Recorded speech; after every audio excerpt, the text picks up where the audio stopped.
Hamish, this is Stan, and this is Civil Banter. We are two associate lawyers at Nelligan Law, practicing civil litigation and all things injuries and insurance.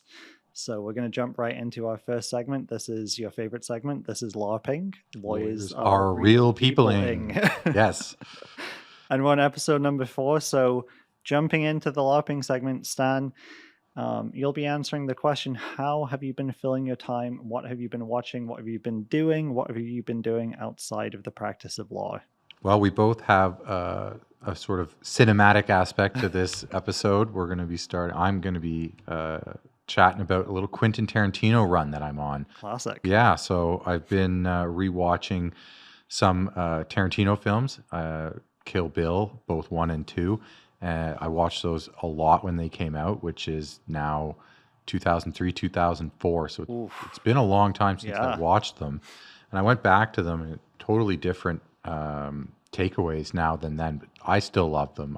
I love Tarantino's work. And these two films are, well, I don't know if he treats them as one or not, right? He says he's only going to do 10 movies. And I don't know if 1 and 2 are considered one movie. What I do know is I watched them too young. Yeah, they are very violent. I had that takeaway too, not just for the violence, but just the overall themes in it and everything. You know, I took more away from it now than then. But I love him as a director. The music's always incredible. The themes, the if you appreciate cinema, and my wife's a cinema major actually in I didn't know undergrad. that. Yeah, she has a cinema major in undergrad. So. You know, the shots and the music and just the way that they all get put together. They're such an experience, really, those Tarantino films. And practical stunts and wire work. All that stuff. Yeah. He's like an old school filmmaker, and I try my very best to see his stuff in theaters for that reason. So I've been on a kick, and also watched Django Unchained for the second time recently. So that was another, what a well cast. I mean, you're getting great actors in all of them, especially these last few ones that he's done. They're just so well cast. And Christoph Waltz is incredible. I think he won Best Supporting Actor on that one. Yeah, and you know, these are right in the center of my movie tastes. Unfortunately, it's a Venn diagram that I don't share with my wife. Okay. Yeah, you're watching different movies. We have an overlap, but when it comes to extreme violence in cinema depictions, she's not a fan. That's fair.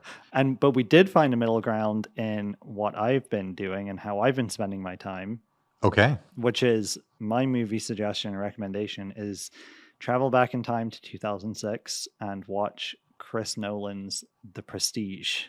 I can't say I've seen it. I know what you're talking about. I remember at the time thinking that would be a good movie for me and wanting to go see it, but for whatever reason, not making it there. Yeah, I think it's underrated. It's a really interesting universe and time period. It's 1890s London, and it's about two magicians, like stage magicians, that have this intense rivalry, which again doesn't necessarily sound like the setup for an intense sort of psychological thriller, but it's really good.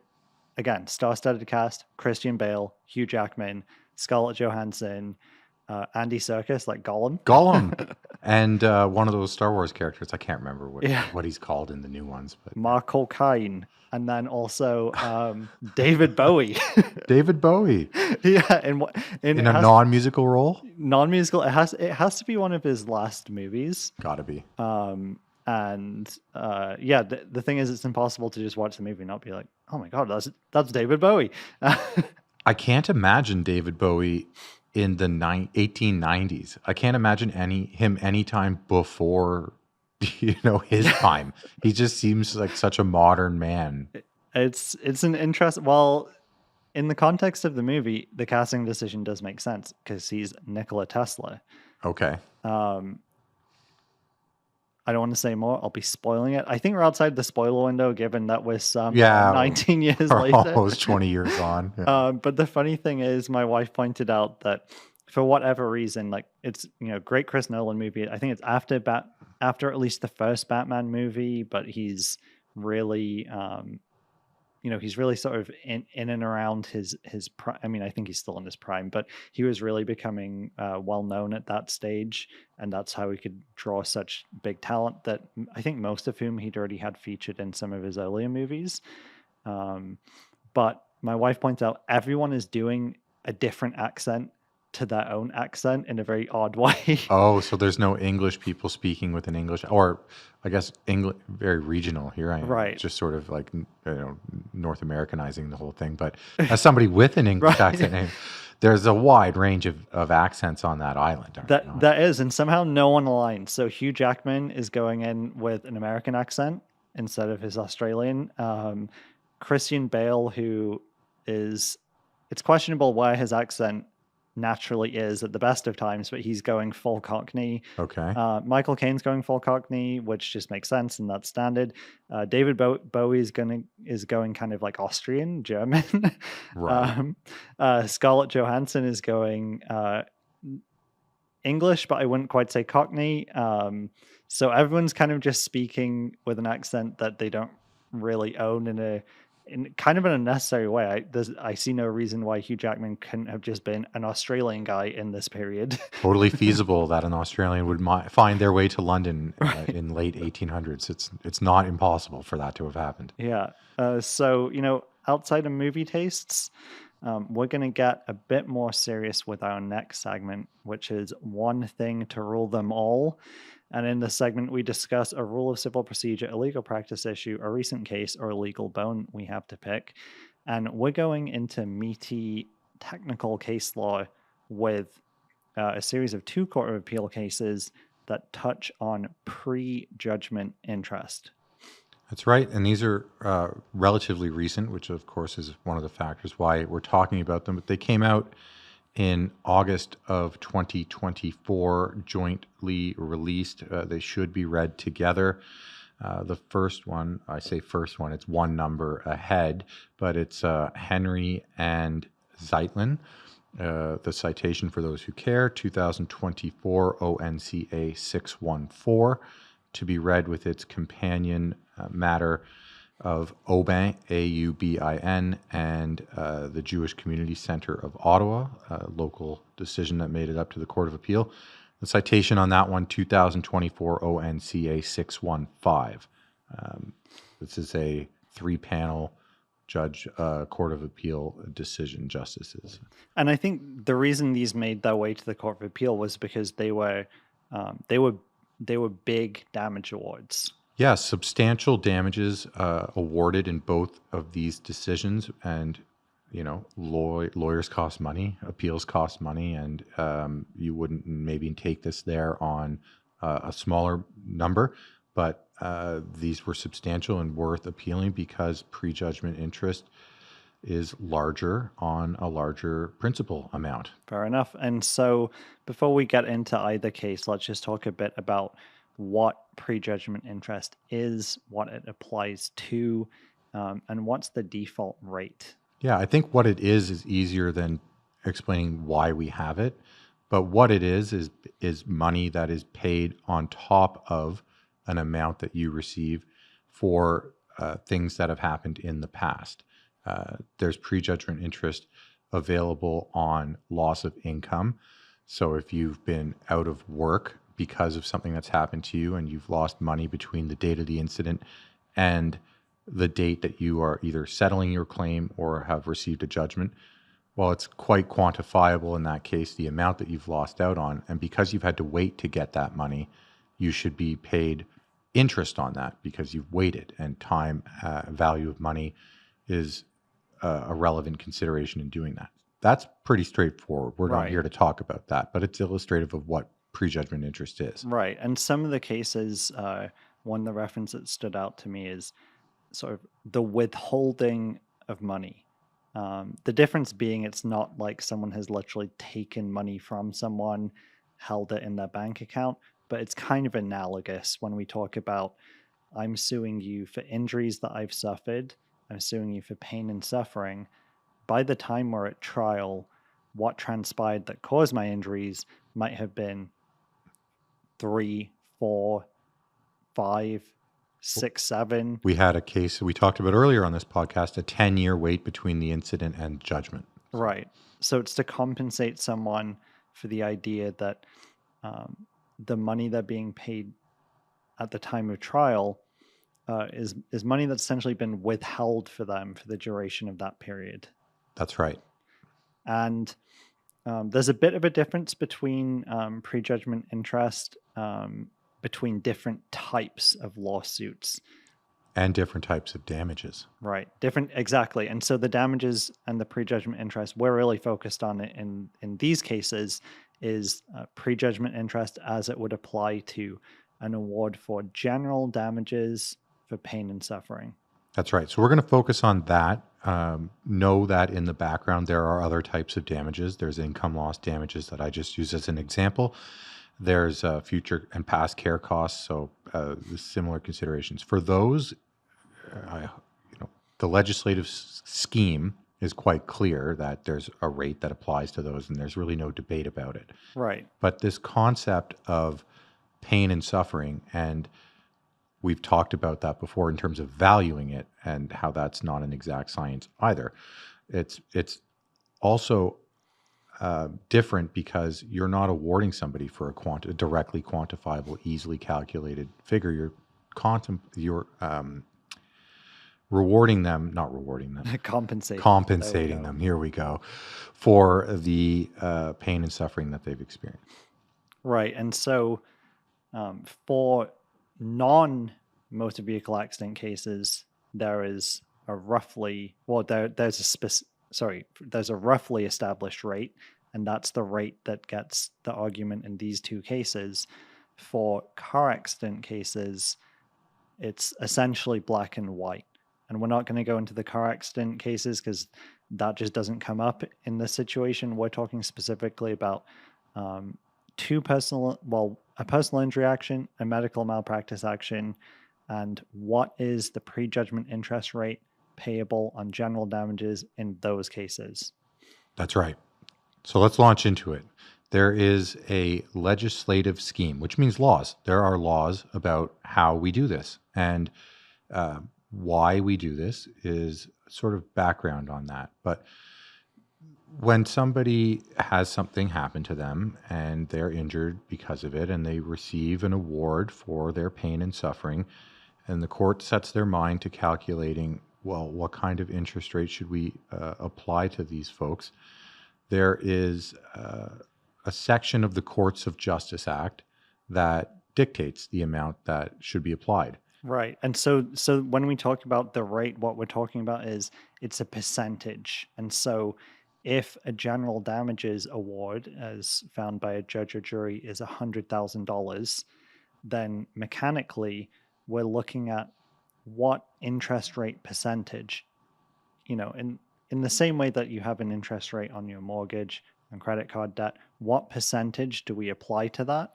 And essentially for every year that has elapsed, we applied that percentage, simple interest, not compounded, which is beyond the scope of this podcast. But what percentage do we apply for each year to increase that amount? That's right. And in the case of a personal injury action outside of a car accident, there is a legislative presumption that an interest rate of 5% will apply. Per year. Per year. So if you've waited 5 years, then you get 25% prejudgment interest, which on $100,000 is $25,000. And as we discussed in these cases, the general damages and the pain and suffering is actually, it's a bigger quantum. So the prejudgment interest rate, over $200,000 on OBE. Yeah, and because the elapsed time, the damages award, the prejudgment interest can get pretty significant, which is why these cases were so hotly contested. That's right. And so the legislative scheme does also allow for some judicial discretion. Which is always a good thing. Yeah, and that is basically letting a judge do what they think is right. And in fact, that's what has brought some of these cases to the Court of Appeal. And doing what's right can mean two different things in principle. It can mean do we depart from this presumption of 5% and say, actually, that would be overcompensation? We're going to say that the percentage should be 1%, 2%, 3%, or the discretion could in principle operate in the other direction, and as it eventually does in one of these cases, to say we're going to depart from the 5% rule, and we're going to order that the prejudgment interest rate is higher. In this case, something like 8.3%. So we'll look at Zeitlin and see what the dispute was there and what brought it to the Court of Appeal. Great. Before we do that, I'll give the legislative sections. So prejudgment interest under the Courts of Justice Act is dealt with in Section 128, and 128 sub 2 is the specific section that deals with non-pecuniary loss in a personal injury action. That section refers to an earlier section of the Courts of Justice Act that says that the rules may set a rate, and that has been done. And that rate is 5%, and that's found in Rule 53.10 of the Rules of Civil Procedure. So that's how we get to the 5% interest rate. And the concept of judicial discretion, that is dealt with just a couple of sections further down. And that is in Section 130, which is labeled Discretion of the Court. And in this section, I don't want to read too long from it. It's quite short, but the court may, where it considers it just to do so, in respect of the whole or any part of the amount on which interest is payable, either A, disallow interest under either section, B, allow interest at a higher rate or lower rate than that section provided, or C, allow interest for a period other than what is provided for in either section. So that's where the judicial discretion comes in. And there's some factors that a judge is to consider, and those are outlined in Section 130 sub 2. I'm not going to read them all out now. They'll come up in our discussion. Okay, and so getting into Zeitlin, it's a medical malpractice case, and the key issue on appeal is, at trial, the defendant had argued that the 5% prejudgment interest rate should not apply, and instead they seek an interest rate of 1.3% on the general damages for the personal injury case. And it's obviously a significant departure, and kind of the rationale behind that departure was interest rates generally, and there's some discussion of market rates versus the established prejudgment interest rates, which are calculated off the Bank of Canada's prime interest rate. Those interest rates set by the Bank of Canada and then referred to by the Courts of Justice Act were really low for this whole period between the accident date through the trial. So they're significantly lower than 5%. And because of that, the defendants were essentially saying, hey, if you get 5% per year, that's a massive overcompensation. That's right. It's in their interest to keep it lower based on a number of different factors, volume, et cetera. But it's funny, right? Interest rates change all the time. And Right. It's one of the reasons why I think this presumption of 5% was built in, so that there could be some certainty and it would help drive things to settle and people could understand what the expectation would be. And it certainly makes our jobs easier if we can just say the interest rate's 5%. Why? Because it's a rule. Well, that's what the law says, right? It's a presumption.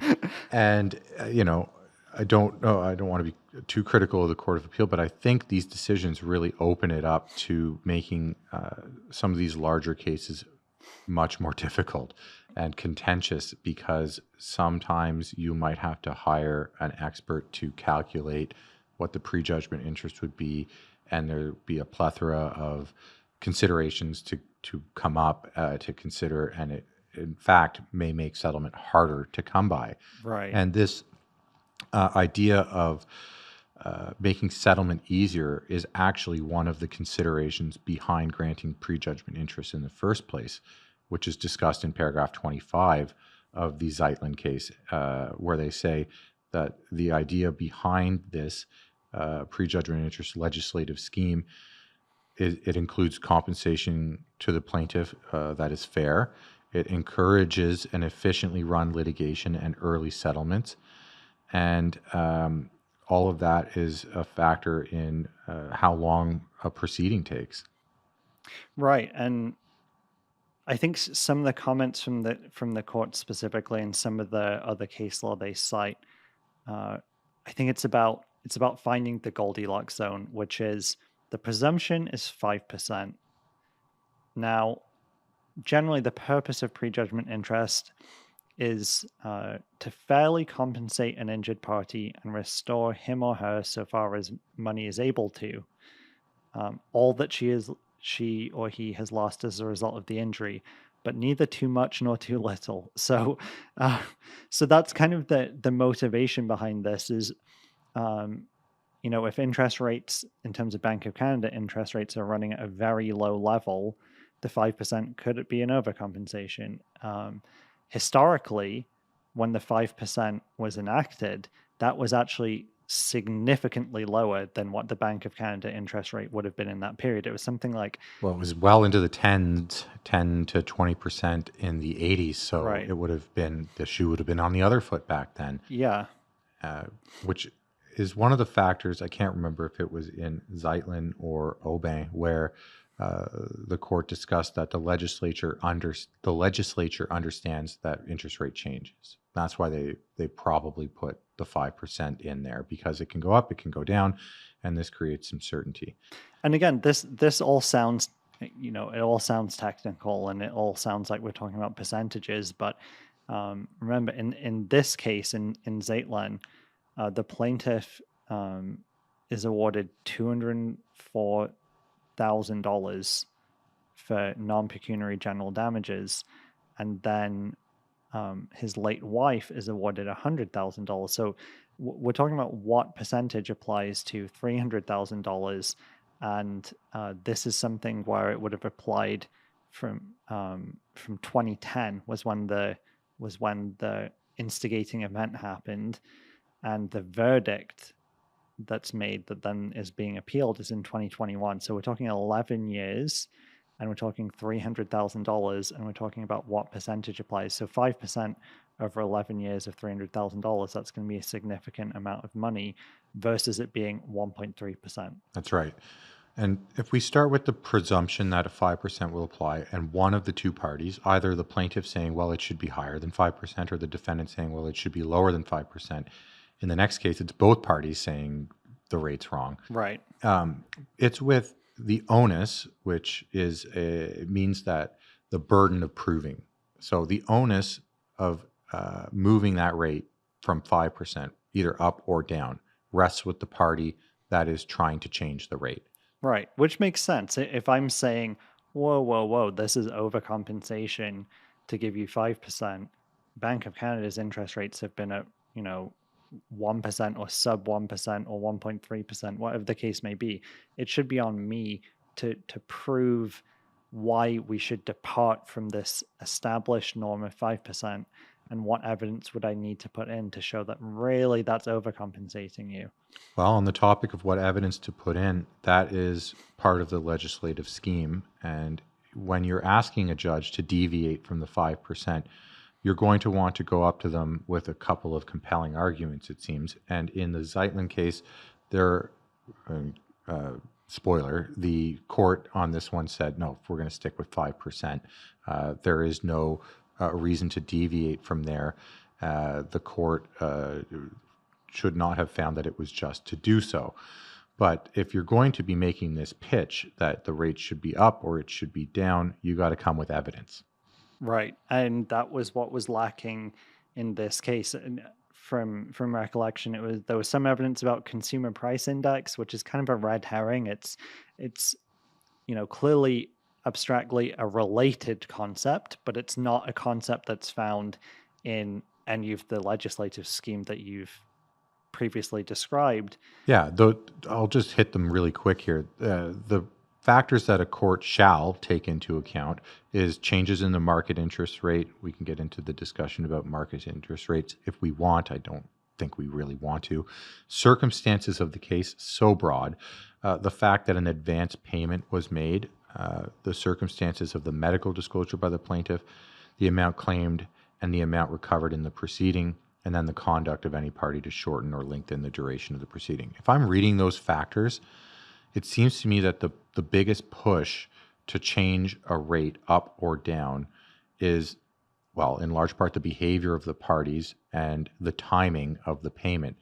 And it's there to incentivize, I think, good behavior. Yeah. And if you can go to the court, either, well, I'll use the example of a defendant. If you're the defendant and you've had to pay this award of general damages for pain and suffering, but it took 10 years to get to trial, and the delay was on the part of the plaintiff, you could turn around and argue that, well, we would have paid it sooner had we been given timely medical advice.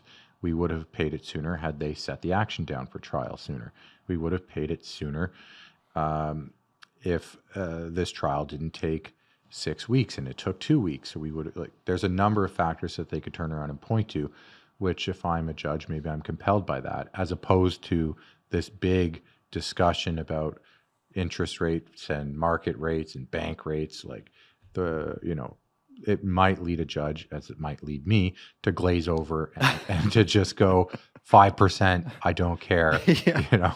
Yeah, and I think the factors make a lot of sense through that lens. And while there are ones that are perhaps more technical, the changes in market interest rates, but I think the easiest ones to get are advance payments. So that is, I paid a portion of your pain and suffering damages before we even got to trial. Right. If you know somebody has significant injuries, you may decide as a defendant to make an advance. Let's say, you know for sure that the damage will be over 100,000, but you're not sure they're going to be 150, 175, maybe even 2. If you make that advance, this could and will actually, I think they must lessen or eliminate prejudgment interest for the time period from when the advance was made. Right. And as you said, if a party is dragging their feet and that's essentially entitling them to more interest, that's sort of clearly wrong. That's incentivizing the wrong type of behavior, knowing that, oh, if I drag my feet and push this back 2 more years, then I'm getting 5% additional per year. That could be a calculation that a party could make. They could, especially when, as we're seeing now, the bank or market rates are lower than 5%. Right. I don't really think in practice plaintiffs are thinking that way. I just don't see that as a viable argument from a defendant, but they would make it. I would have made it. I think it's about removing, it's almost like removing carrots and trying to take carrots and sticks out of the equation. We're not trying to incentivize things one way or another other than encouraging settlement. Yeah. And the Court of Appeal, certainly, I think in Zaitlin, it's kind of it's the cleaner case in the sense that they fixed the facts that were before them, the decision that was before them, by just saying not enough evidence to depart from the general rule. The general rule stands. 5%. It's a higher burden. You can't just go and ask for it. You've got to prove it, and there's got to be compelling circumstances, which is music to some lawyers' ears because, as we say to almost all of our clients, the answer to any of their questions is usually, it depends, right? Ask any lawyer, well, what do you think about this? Well, it depends on a number of different factors. And so those different factors come into play in the next decision. Right, which is the more complicated decision. Perhaps more interesting, Oben and Synagogue and Jewish Community Center of Ottawa. So in this case... Yeah, this case, I think if it was not part of this double decision that came out and it was just the Zeitlin decision, I don't think it would have made any waves really. 5%, great, right. Stick to it. It would have probably flown under the radar. But now, again, spoiler alert, the court upped the amount of prejudgment interest in this case to over 8%. Based on the circumstances. And I can tell you that our local bar sort of perked their ears up and went, okay, this is a potentially game-changing decision for calculating prejudgment interest, especially in these large cases. Right. And this was a serious head injury in a slip and fall, and general damages in this case were $216,000 for pain and suffering. The overall judgment, when you factor in the other types of losses that this plaintiff experienced, was also very significant. The total amount was $3.6 million. And Again, it was lengthy litigation.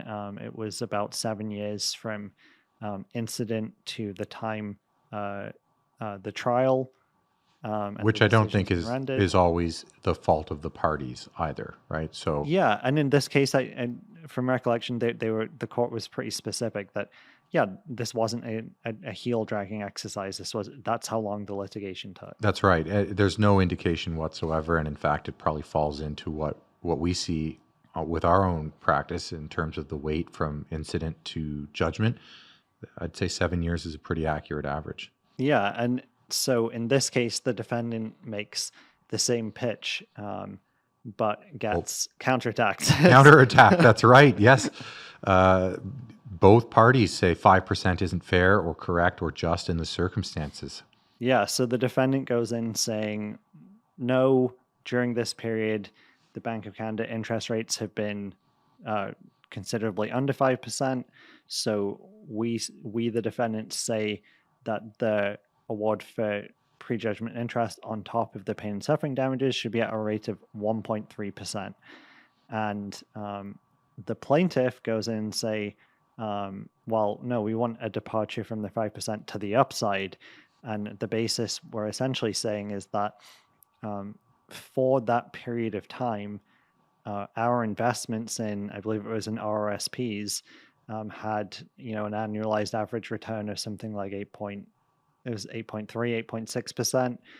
So we want that. Well, and they also said that insurance company that's behind the defendant, they made over 12% interest on the money that they could have held. Well, they did hold on to in the same time period. They had actually put into evidence the amount of a return that the insurer had generated during that time period, and it was over 12%. So they're saying, well, there's no incentive on an insurer to pay the general damages earlier in a situation where they're making almost 13% returns on the money.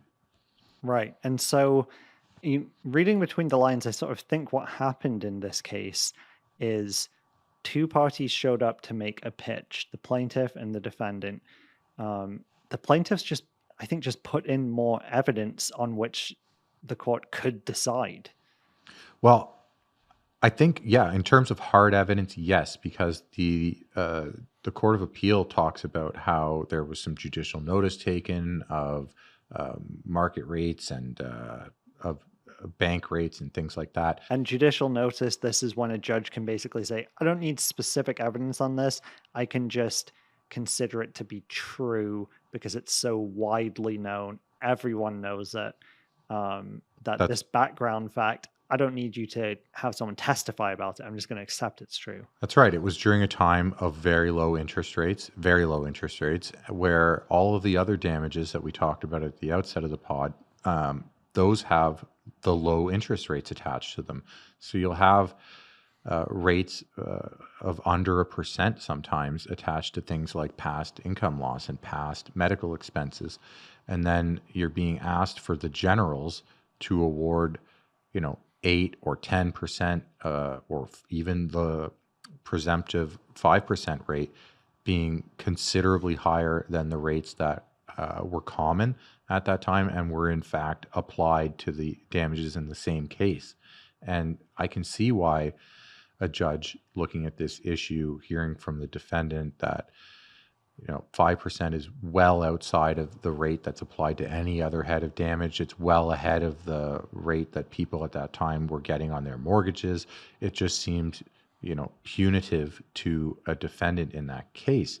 But as we'll see, again, it depends. And on these facts, the plaintiff, it looks like obviously they won at the Court of Appeal, an excellent job tabling real tangible evidence about why that money, had it been paid earlier, could have generated a lot more than 5%.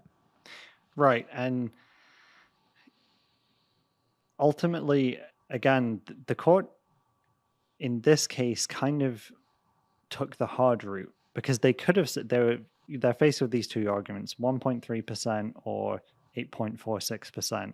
Now, we know that the option is there for the court to say 5% because that's the default. And what they did in the decision right before. Exactly. But instead, they say, no, there is enough evidence from the plaintiff that they, in principle, would have been able to get this type of return had they invested it.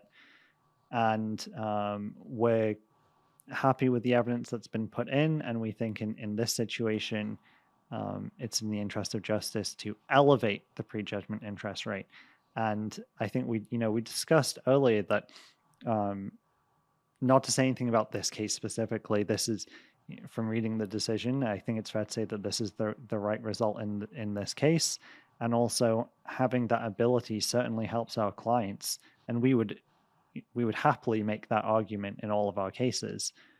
There is a but, and the but is, does this decision risk it becoming this big sideshow in any personal injury case where you're talking about general damages and prejudgment interest, where there's a whole sideshow where you're saying and trying to tender evidence about what your client could have done or would have, well, it wouldn't be could, but what your client would have done with this money, and what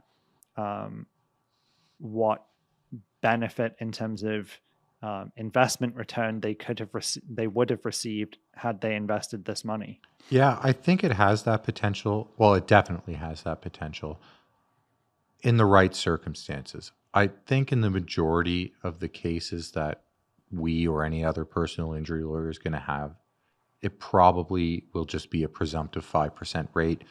A lot of the clients don't have investments and can't point to a certain portfolio and a really discrete set of circumstances. But I think in the cases where the clients have the means, they have investments, they're getting returns, they're beyond your everyday person who's just making their ends meet, and they are a little further along, then it would warrant an in-depth discussion, and it would frankly probably be in the interests of justice to do that. I think it would be fair to them. Yeah, I mean, I agree. I guess my point of pushback is just because the amount being suggested was 8.46%, which is higher, but not that much higher than 5%. I think the Court of Appeal had an easier time making this decision. But if we take the facts of this case and manipulate them a bit, then I think we can come to a percentage where I think the Court of Appeal would have just sort of flatly refused based on any evidence. And my example is, let's say we're in the position of the plaintiff and we say that, yeah, I park 5% of my salary, I plow it straight into Bitcoin. And I would have done that with any amount of money that I would have received and has been withheld from me. And if Bitcoin appreciates at 40% a year, do I get to say, well, I mean, that's the interest rate that would be fair for me?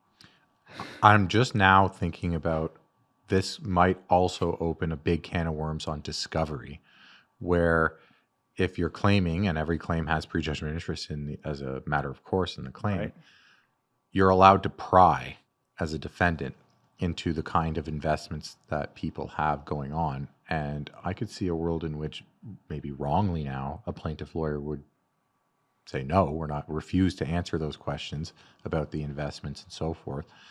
And then go, wait a minute, I should have let them answer that. Well, what happens if I'm not a Bitcoin investor. I know there's been ups and there's been downs, huge ones, huge swings up and down. Would the argument flow the other way that, right, had we given, you would have lost this money. This investment your rate should be lower. Right. And maybe for that reason, we should just stick with 5% and yeah, keep it straightforward. And you know what? Not every law is fair, and the justice system isn't always just, and we try. And as you say, in some cases, if you think about the amount of time, money, potential, financial advice that would be required on cases like these, you might actually net out below simply applying a 5% rate. Yeah, and I almost feel like this decision and the approach on this issue is kind of emblematic of attention in law, which is always certainty, having a law that says what it says, but then also being like, but we do trust our judges, we trust our decision makers, and we want to give them discretion to consider what's just. That's right. So, Honestly, the lawyer in me loves it because it's another thing to put your mind to and think about, and it's another angle to represent your clients well on both sides of this because you can argue it both ways. mhm. But the, I don't know, maybe taxpayer in me that wants a more efficient judicial system, the citizen, let's say, in me, uh, kind of leans towards just do it at 5% and get on with it. Well, we wouldn't have a whole podcast to be able to explain it if that was the case, though. That's right. We would not. So, moving on, we're going to move to our shout out segment. So, in this segment, you can shout out a person, a thing, a news tidbit, or an event. And I'm going to jump straight into selfishly my shout out, which is a shout out to podcasts, specifically podcasts that I like and you might like. I think we've got two Canadian ones in there. So, I'm a big fan of for Canadian politics and I would say political intrigue and a relatively balanced perspective. The Bridge with Peter Mansbridge. It's especially interesting depending on when this episode airs. We might it might have all been resolved and it might have eliminated a lot of the political intrigue, but with the election upcoming, it's a really good place to get some Canadian specific content that kind of plays both sides of the fence and get some interesting perspectives. Then if you want to learn more about interest in other contexts, then you should check out the Canadian macroeconomics podcast, The Looney Hour, which is all about real estate, global macro, Canadian specific, politics to the extent it touches on economics, which is arguably a lot. Right. What's your undergrad in? Criminology. Okay. Yeah. So nothing related to this, but I had a roommate who's he studied finance, and I got sick of losing to arguments against him because he just knew more about it than I did. So at one point, I just raided his textbooks and started reading up. You're such a lawyer. And then finally, we have Hardcore History, which is by Dan Collin. It's basically just Dan Collin giving Hours long. 4 hours on an interesting kind of serious but not historian perspective on history, and some of his well-known ones. I mean, probably the most well-known is Blueprint for Armageddon, in which he puts out like 18 hours on World War One. Well, yeah, he's a favorite of the office. We're not the only one listening to that. There's a number of us history geeks in the office. I know Craig and Jonathan Constable are also listeners as well on that. Yeah, and Joe. Oh, is he as well? Yeah, Joe's. Here we are outing all of our nerd colleagues. Stan, do you have anything you'd like to shout out? Yeah, I'll shout out some podcasts as well. Why not? We're on one, and I've talked about it before. Big fan of the Rest is History podcast, so much so that I'm a subscriber to that one.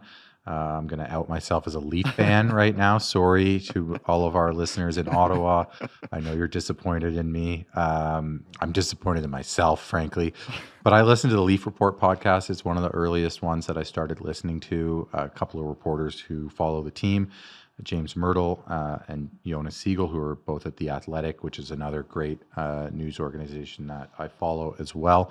So those guys I've been listening to for a long time. Stuff you should know, not as much lately, but it was the first podcast I ever listened to. It gave me the bug. That's probably why I'm here now, sitting across the table from you. It's a big shout out to them. And a weird one, but it's fun, the Omnibus podcast, Ken Jennings of Jeopardy fame. He does a podcast with John Roderick, who's a musician, an indie rock musician, and they're both in Seattle, and they tend to ramble as well, but in an intelligent kind of way that I find interesting.